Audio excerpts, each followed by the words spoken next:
Hey folks, it's hard to believe we have been on this WOW tour for only a couple of weeks and we have seen so much already, and yet we have only tapped into a teeny tiny portion of what is Canada. Ladies and gentlemen, the traveling WOW barriers.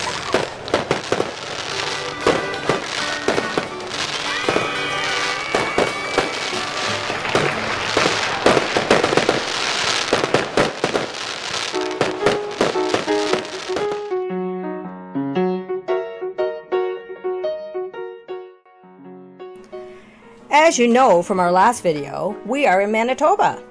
Did you know that the name is derived from an Indian word meaning the God who speaks, or the speaking God?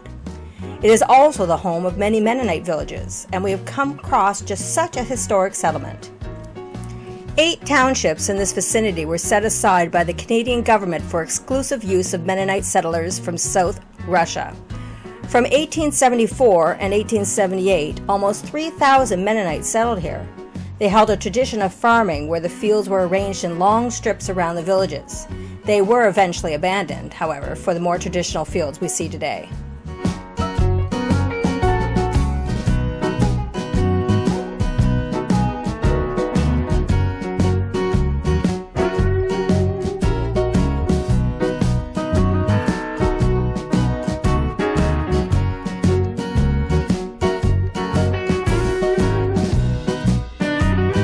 Despite the hardship of travel, there was one item that was transported by every family: the wall clock.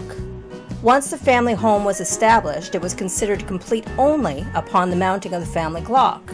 The crafting of these traditional clocks was exquisite and executed by a small number of expert families. Unfortunately, as far as we know, there is no one who actively crafts them any longer, which to me is a huge loss. Imagine passing down such a historic gift to your children. In a traditional Mennonite village, the Dutch windmill would be located at the end of the village main street, and if possible, on a hill or ridge. Because it was such a tall building, it could be seen by all the villagers as well as farmers in the surrounding countryside. This one is a replica as the original was burnt down in an act of arson. In the particular village we visited, there was an actual piece of the Berlin Wall in a section on the property. This portion of the wall was purchased in Germany by Mr. Martin Bergen of Winnipeg after the wall came down and donated it to the museum. The plaque on the piece of wall recounts the story of thousands of Mennonites who fled the Soviet Union after World War II and sought to get to West Germany and other countries in the search of a new life. It was fascinating to wander through the building and down the many streets while taking in the ghosts of the very rich history of the Russian-Ukraine Mennonites.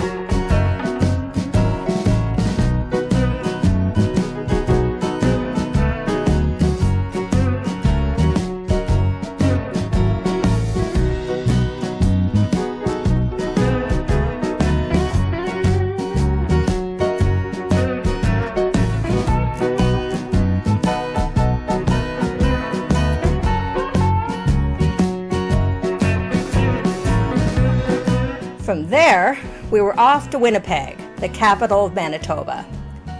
Here we recognized we had what was to be an uncanny ability to hone in on and drive almost directly towards the musical hotspots of almost any place we visited on our tour.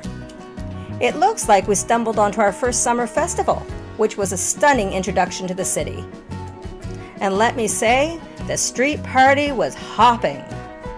They had food vendors everywhere with artists performing in the streets. We browsed a large collection of antique cars, which Ken really enjoyed, and there were even amusement rides. Neither of us really enjoys the rides much anymore.